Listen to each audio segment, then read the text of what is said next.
एक मिनट का शैतानी अमल जिसके दिल में चाहे अपनी मोहब्बत डाले, एक ही बार ये अमल करना है, महबूब आपकी मोहब्बत में पागल हो जाएगा। सामने जैसा कि आपको ये तिलिस्म नज़र आ रहा है, ये आपने लिखना कहाँ पे, आपने अपने महबूब का कपड़ा ले लेना है, क्योंकि शैतानी अमल है। हैज़ वाला कपड़ा लेना है, जो उसको जब ब्लड वगैरह आते हैं ना, मेंसेस आपको पता होगा, तो वो वाला कपड़ा लेना है, हाथ जितना टुकड़ा, उसके ऊपर आपने ये मंत्र लिख लेना है, जैसा कि आपको सामने ये तिलिस्म नज़र आ रहा है। इसी तिलिस्म को आपने लिखना किस पे है?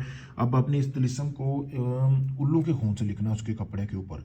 3 आपने इसी तरह कपड़े बना लेने हैं, 3 तवीज़ बना लेने हैं। रोज़ाना रात को आपने एक कपड़े को मोमबत्ती देख लेनी है, मोमबत्ती के चारों तरफ आपने लपेट कर ना कपड़े को, जैसे कि ये मोमबत्ती आपको सामने वीडियो में नज़र आ रहा है, इसके चारों तरफ आपने लपेट देना है, ठीक है? लपेटने के बाद आपने उस कपड़े को रोज़ाना जलाना है। रात के टाइम आपने 12 से 1 के दरमियान कब्रिस्तान में जाना है, कब्रिस्तान में जाके आपने वो जला के वापस आ जाना है, किसी को नहीं बताना। 3 योम तक आपने ऐसे ही अमल करना है। जिस औरत के लिए आप ये अमल कर रहे हैं, जिसका हैज़ वाला कपड़ा, चौथे योम वो लड़की, वो औरत आपके बिस्तर पर होगी। बहुत पावरफुल अमल है, शैतानी अमल है, सोच समझ के करना है। अगर आप ये अमल नहीं करना चाहते, आप चाहते हैं कि सारा अमल मैं आपको करके दूं, तो आप मेरे दिए गए व्हाट्सअप नंबर पर रब्ता कर सकते हैं। वीडियो में सामने आपको नंबर भी नज़र आ रहा होगा। आपका काम मुकम्मल प्रूफ और गारंटी के साथ करके दिया जाएगा। शुक्रिया दोस्तों।